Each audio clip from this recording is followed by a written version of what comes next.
In measure 17 and 18, I have to be in. Why? Because the thumb has to play on a black key. So if I start very out and then go at the last moment, it's going to get in the way of speed. It's too big a motion.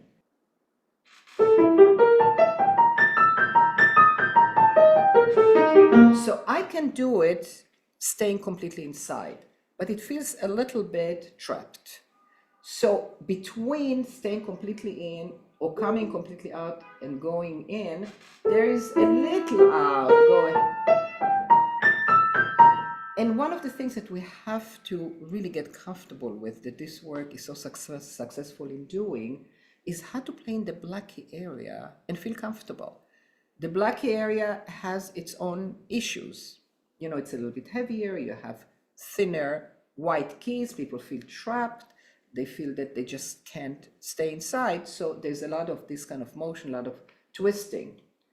In my book, which just recently came out, I talk about all of that. You know, what happens when we play in the black key area and how to manage it. But anyway, it still has some motions of going out, and going in. And because it's in, physically, it cannot be connected.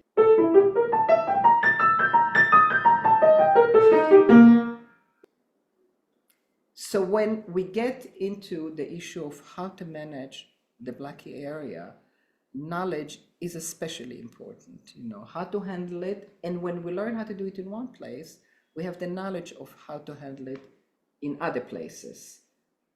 One other situation, measure 29 and 30, is I have to again start inside because the thumb is there. I don't want to go out and go in so much.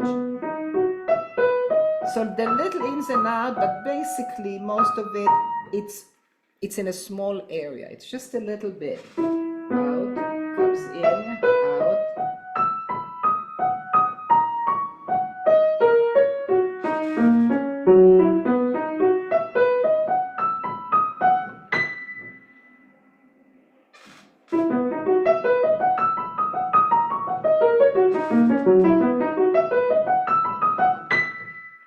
So this is, again, when you see a thumb, it's many notes later on a black key, then go backwards and say what would be the most efficient way to get to it. Thank you for watching.